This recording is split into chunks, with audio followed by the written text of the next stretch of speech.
மாவட்ட ஆட்சியர் அலுவலகம் முன்பு உடலில் மண்ணெண்ணெய் ஊற்றி தற்கொலை முயற்சியில் ஈடுபட்ட 2 மூதாட்டிகளை பாதுகாப்பு பணியில் ஈடுபட்டிருந்த போலீசார் தண்ணீர் ஊற்றி காப்பாற்றினர்.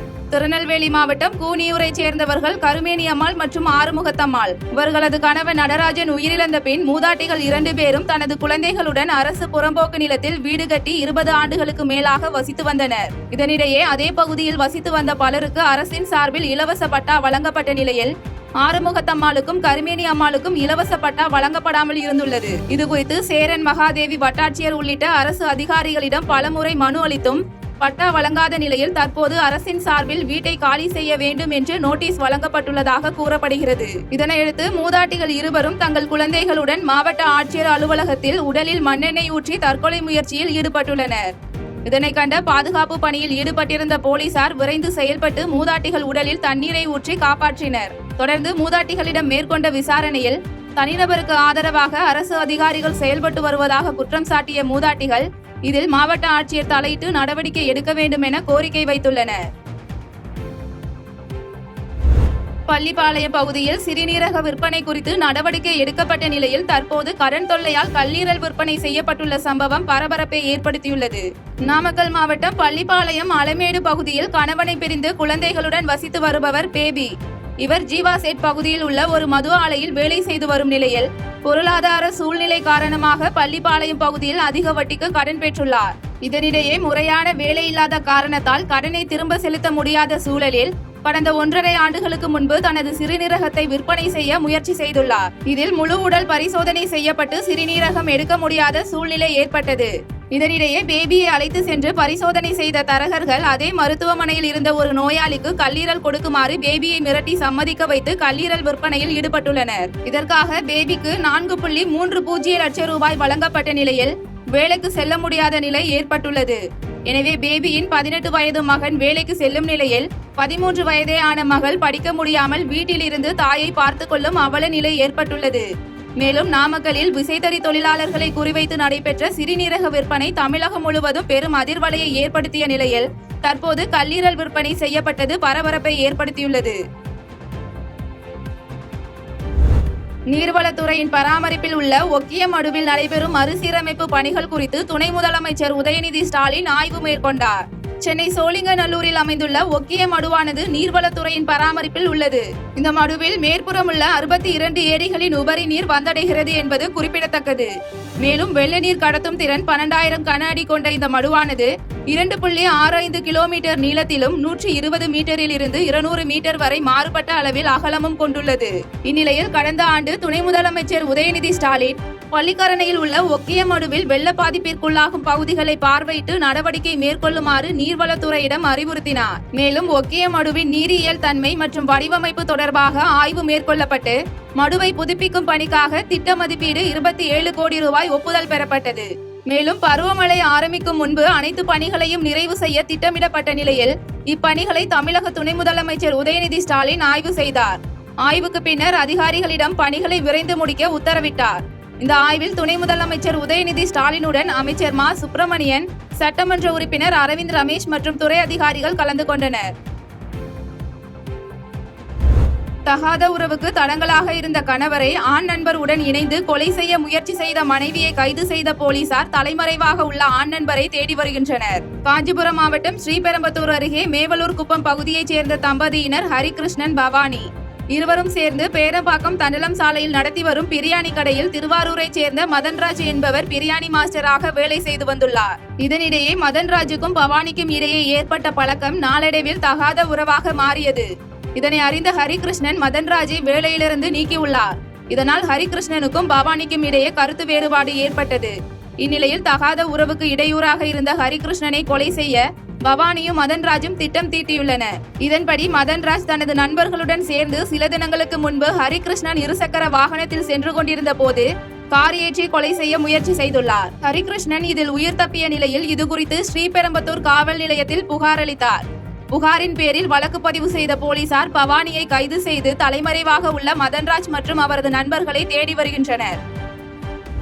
காலி ஊராட்சியில் அரசு திட்டத்தின் கீழ் கட்டப்பட்ட வீட்டின் சுவர் இடிந்து விழுந்து 5 வயது சிறுமி உயிரிழந்த விவகாரத்தில் ஒப்பந்ததாரர் மற்றும் கட்டுமான பணியை கண்காணிக்காத அதிகாரிகள் மீது நடவடிக்கை எடுக்க வலியுறுத்தி மாவட்ட ஆட்சியரிடம் மனு அளிக்கப்பட்டது. மயிலாடுதுறை மாவட்டம் காலி ஊராட்சியில் கடந்த மாதம் 23ஆம் தேதி அரசு வீடு கட்டும் திட்டத்தில் கட்டப்பட்டு முழுமை பெறாத பாலையா என்பவருக்கு சொந்தமான வீட்டின் உட்புற சுவர் இடிந்து விழுந்து சகானா என்ற 5 வயது சிறுமி உயிரிழந்தார். இவ்விவகாரத்தில் தரமற்ற முறையில் கட்டுமான பணி மேற்கொண்ட ஒப்பந்ததாரர் மற்றும் கட்டுமான பணியை கண்காணிக்காத அதிகாரிகள் மீது சட்டப்படி நடவடிக்கை எடுக்க வலியுறுத்தியும் உயிரிழந்த சிறுமியின் குடும்பத்திற்கு நிவாரணம் வழங்கவும் மற்றும் காலி ஊராட்சியில் வீடற்ற ஏழைகளுக்கு இலவச வீட்டுமனை வழங்கி தரமான வீடு கட்டி தரக்கோரியும் காலி ஊராட்சியை சேர்ந்த பொதுமக்கள் 100க்கும் மேற்பட்டோர் மக்கள் குறைதீர் முகாமில் மாவட்ட ஆட்சியரிடம் கோரிக்கை மனு அளித்தனர்.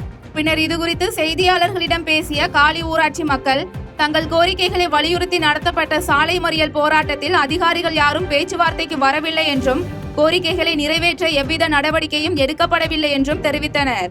மேலும் அரசு திட்டப்பணிகளில் உள்ள முறைகேடுகள் குறித்து உயர்மட்ட குழு ஆய்வு செய்து நடவடிக்கை எடுக்காவிட்டால் காலவரையற்ற தொடர் போராட்டத்தை முன்னெடுக்கப் போவதாக எச்சரிக்கை விடுத்தனர். இன்னும் ஒரு வார காலகட்டத்திற்குள் காலி ஊராட்சியில் இருக்கக்கூடிய மக்களின் அடிப்படை கோரிக்கைகளை அரசு நிர்வாகம் நிறைவேற்றவில்லை என்றால் காலவரையற்ற தொடர் போராட்டத்தை பொதுமக்களின் சார்பில் காலி ஊராட்சியில் முன்னெடுப்போம் என்பதை இதன் வாயிலாக அரசுக்கு தெரிவித்துக் கொள்கின்றோம். முன்னாள் அமைச்சரும் திருக்கோவிலூர் சட்டமன்ற உறுப்பினருமான பொன்முடி தனது பிறந்த நாளை முன்னிட்டு முதலமைச்சர் மற்றும் துணை முதலமைச்சர் ஆகியோரிடம் வாழ்த்து பெற்றார். அமலாக்கத்துறையின் வழக்கின் அடிப்படையில் அமைச்சர் பதவியையும் மத நம்பிக்கைகள் குறித்து அவதூறாக பேசியதாக எழுந்த குற்றச்சாட்டின் அடிப்படையில் கட்சி பதவியையும் சட்டமன்ற உறுப்பினர் பொன்முடி இழந்தார். இதனால் அவரது அரசியல் எதிர்காலம் குறித்து பல்வேறு கருத்துக்கள் முன்வைக்கப்பட்ட நிலையில் தமிழ்நாடு அரசு தொடங்கிய ஓரணியில் தமிழ்நாடு, உங்களுடன் ஸ்டாலின், நலம் காக்கும் ஸ்டாலின் உள்ளிட்ட திட்டங்கள் மக்களை சென்றடையும் நோக்கில் பொன்முடி தீவிரமாக செயலாற்றினார். இதனால் மீண்டும் அவருக்கு கட்சி பதவி வழங்கப்படும் என கருத்துகள் நிலவி வந்த நிலையில் தனது 75வது பிறந்தநாளை முன்னிட்டு முதலமைச்சர் மு க ஸ்டாலின் மற்றும் துர்கா ஸ்டாலினை தனது மனைவியுடன் சென்று நேரில் சந்தித்து வாழ்த்து பெற்றார். அதைத் தொடர்ந்து துணை முதலமைச்சர் உதயநிதி ஸ்டாலினிடம் வாழ்த்து பெற்ற அவர் மறைந்த முரசொலி செல்வம் வீட்டிற்கும் சென்று அவரது புகைப்படத்திற்கு மரியாதை செலுத்தினார். தொடர்ந்து அண்ணா, கருணாநிதி உள்ளிட்டோரின் நினைவகத்திற்கும் சென்று மரியாதை செலுத்தினார். முதலமைச்சர் உடனான இந்த சந்திப்பிற்கு பிறகு பொன்முடிக்கு மீண்டும் கட்சியில் முக்கிய பொறுப்பு வழங்கப்பட உள்ளதாகவும் அரசியல் வட்டாரங்கள் தெரிவிக்கின்றன. அதிமுக ஆட்சி காலத்தில் தொடங்கப்பட்டு திமுக ஆட்சியில் ரத்து செய்யப்பட்ட அனைத்து திட்டங்களும் அதிமுக மீண்டும் ஆட்சிக்கு வந்தவுடன் தொடங்கப்படும் என்று எடப்பாடி பழனிசாமி தெரிவித்துள்ளார். மக்களை காப்போம், தமிழகத்தை மீட்போம் என்ற பெயரில் சுற்றுப்பயணம் மேற்கொண்ட அதிமுக பொதுச் செயலாளர் எடப்பாடி பழனிசாமி திருவண்ணாமலை மாவட்டம் போளூர் ஆகிய இடங்களில் பிரச்சாரம் மேற்கொண்டார். அப்போது அதிமுக ஆட்சி காலத்தில் செயல்படுத்தப்பட்ட 2000 அம்மா கிளினிக்குகளை திமுக ஆட்சிக்கு வந்தவுடன் மூடியதாக குற்றம் சாட்டினார். மேலும் ஏழை கிராமப்புற மக்கள் பயன்பெறும் வகையில் அதிமுக ஆட்சிக்கு வந்தவுடன் அதன் இரட்டிப்பாக 4000 அம்மா கிளினிக்குகள் திறக்கப்படும் என்று உறுதியளித்தார். விவசாயிகளுக்கு தேவைப்படும் இடங்களில் நேரடி நெல் கொள்முதல் நிலையங்கள் அதிக அளவில் திறக்கப்படும், ஏழை மக்களுக்கு தரமான கான்கிரீட் வீடுகள் கட்டித்தரப்படும் என்று அறிவித்த எடப்பாடி பழனிசாமி தமிழகத்தில் 6000 மதுக்கடைகளின் மூலம் ஒரு பாட்டிலுக்கு 10 ரூபாய் கூடுதலாக வாங்குவதன் மூலம் ஒரு நாளைக்கு திமுக அரசு 15 கோடி சம்பாதிப்பதாக விமர்சித்தார். திமுக ஆட்சியில் ரத்து செய்யப்பட்ட அம்மா கிளினிக்குகளை அடுத்த ஆண்டு 2000 அம்மா கிளினிக்குகளை திறக்கப்படும். கோவையில் மத்திய அரசு உதவித்தொகை என்ற பெயரில் ஆன்லைனில் பணம் திருடப்பட்ட சம்பவம் பரபரப்பை ஏற்படுத்தியுள்ளது. கோவையை சேர்ந்த சார்லஸ் பீட்டர் என்ற நபர் தனது மகனுக்கு உதவித்தொகை வருவதாக வந்த வீடியோ அழைப்பை நம்பி பணத்தை இழந்தார். ஜிபே மூலம் பணம் அனுப்ப முயன்றபோது ரூபாய் 53,000 மோசடி செய்யப்பட்டது. இந்த சம்பவம் குறித்து சந்தேகமடைந்த சார்லஸ் பீட்டர் மற்றும் அவரது மாமா ராமநாதபுரம் காவல் நிலையத்தில் புகார் அளித்தனர். பிறகு கோவை மாநகர சைபர் கிரைம் காவல் நிலையத்திலும் புகார் அளித்தனர். புகாரை தொடர்ந்து போலீசார் வழக்கு பதிவு செய்து விசாரணை நடத்தி வருகின்றனர். மத்திய அரசு திட்டத்தின் கீழ் பள்ளி கல்வித்தொகை உதவி வழங்குவதாக கூறி வீடியோ கால் மூலம் பணம் மோசடி செய்த சம்பவம் பரபரப்பை ஏற்படுத்தியுள்ள நிலையில் மக்கள் இதுபோன்ற மோசடிகளில் இருந்து கவனமாக இருக்க வேண்டும் என்று போலீசார் எச்சரித்துள்ளனர்.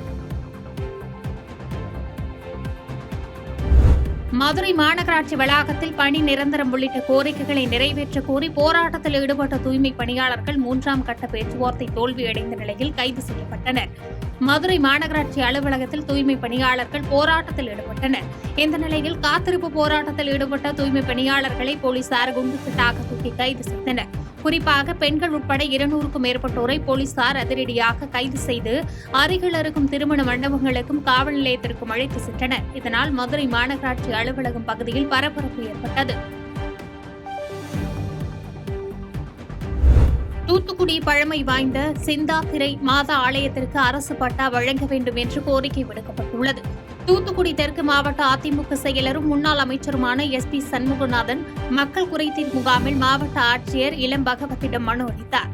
அதில் தூத்துக்குடியில் கல்லூரி சாலையில் உள்ள மாவட்ட ஆட்சியர் முகாம் அலுவலக பங்களா அருகே சுமார் 300 ஆண்டுகள் பழமை வாய்ந்த தூய சிந்தாத்திரை மாதா ஆலயம் உள்ளது. இந்த ஆலயத்தில் மீனவர்கள் மற்றும் அப்பகுதி மீனவ சமுதாய மக்களும் கத்தோலிக்க கிறிஸ்தவ மக்களும் சுமார் 3 நூற்றாண்டுகளாக வழிபட்டு வருகின்றனர். இந்த ஆலயத்திற்கு அரசு பட்டா வழங்கி பொதுப்பாதையை வகுத்து தர வேண்டும். தூத்துக்குடி குரூஸ்புரம் புனித சூசையப்பர் ஆலய பங்கின் மூலம் நடத்தப்படும் ஆலய வழிபாட்டுக்கு எந்த இடையூறும் இல்லாத வகையில் மாவட்ட நிர்வாகம் உரிய பாதுகாப்பு வழங்க வேண்டும் என்று அம்மனுவில் குறிப்பிடப்பட்டுள்ளது. மாவட்ட ஆட்சித்தலைவரிடத்தில் நாங்கள் புகார் மனு அளித்திருக்கின்றோம். தனி பட்டா கொடுக்க வேண்டும். கோயிலுக்கு எந்த இடையூறும் இல்லாமல் பார்த்துக்கொள்ள வேண்டும் என்பதுதான் எங்களுடைய கோரிக்கை. சென்னையில் குழந்தை இல்லாத விரக்தியில் கணவரை மருத்துவ பரிசோதனைக்கு அழைத்த மாணவி கணவன் மறுப்பு தெரிவித்ததால் தூக்கிட்டு தற்கொலை செய்து கொண்ட சம்பவம் பரபரப்பை ஏற்படுத்தியுள்ளது.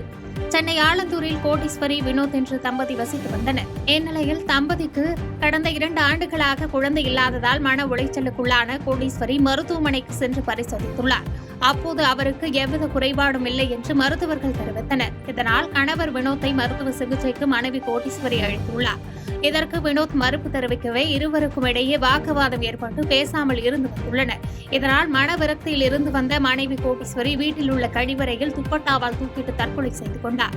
தகவலின் பேரில் அங்கு விரைந்த போலீசார் கோடீஸ்வரி உடலை மீட்டு பிரேத பரிசோதனைக்காக மருத்துவமனைக்கு அனுப்பி வைத்தனர். மேலும் இச்சம்பவம் குறித்து போலீசார் வழக்கு பதிவு செய்து தீவிர விசாரணை நடத்தி வருகின்றனர். சாத்தூர் அருகே தீப்பெட்டி தொழிற்சாலையில் ஏற்பட்ட தீ விபத்தில் 5 லட்சம் மதிப்பிலான பொருட்கள் தீயில் எரிந்து சேதமானது.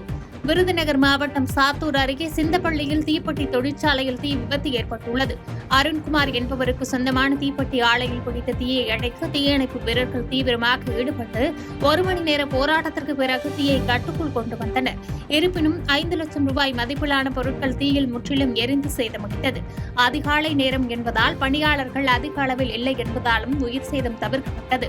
மேலும் இச்சம்பவம் குறித்து சாத்தூர் நகர் போலீசார் வழக்கு பதிவு செய்து விசாரணை நடத்தி வருகின்றனர்.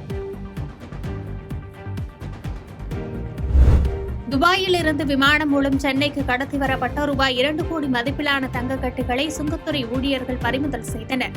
சென்னை விமான நிலைய சுங்கத்துறை அதிகாரிகள் துபாயிலிருந்து வந்த விமான பயணிகளை பரிசோதித்ததில் 3 இலங்கை பயணிகள், விமான நிலைய ஒப்பந்த ஊழியர் ஒருவர் ஆகிய 4 பேரிடமிருந்து ரூபாய் 2.3 கோடி மதிப்புடைய 2.5 கிலோ தங்கக்கட்டுகளை பறிமுதல் செய்தனர். தொடர்ந்து 4 பேரிடம் சுங்கத்துறை அதிகாரிகள் விசாரணை நடத்தி வரும் நிலையில் இச்சம்பவம் சென்னை விமான நிலையத்தில் பெரும் பரபரப்பை ஏற்படுத்தியது.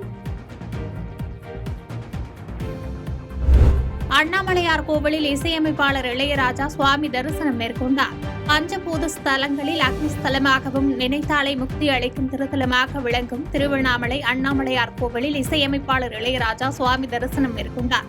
திருவண்ணாமலை அண்ணாமலையார் கோவிலுக்கு வந்த இசையமைப்பாளர் இளையராஜா சம்பந்த விநாயகர் சன்னதி, அண்ணாமலையார் சன்னதி மற்றும் உண்ணாமுலை அம்மன் சன்னதி உள்ளிட்ட பல்வேறு பிரகாரத்தில் சுவாமி தரிசனம் செய்தார். இதனைத் தொடர்ந்து அண்ணாமலையார் கோவில் நிர்வாகம் சார்பில் அவருக்கு மாலை அணிவித்து பிரசாதங்கள் வழங்கப்பட்டது. செய்திகளை உடனுக்குடன் தெரிந்து கொள்ள கீழ்க்கண்ட கேபிள் மற்றும் DTH நெட்வொர்க்குகளில் எம்நாடு செய்தி தொலைக்காட்சியை காணுங்கள். பாதகம் செய்பவரை கண்டால் நாம் பயம் கொள்ளலாகாது பாப்பா. மோதி மிதித்துவிடு பாப்பா, அவர் முகத்தில் உமிழ்ந்துவிடு பாப்பா. அண்மை செய்திகளை உடனுக்குடன் தெரிந்து கொள்ள இணைந்திருங்கள் எம்நாடு தொலைக்காட்சியுடன்.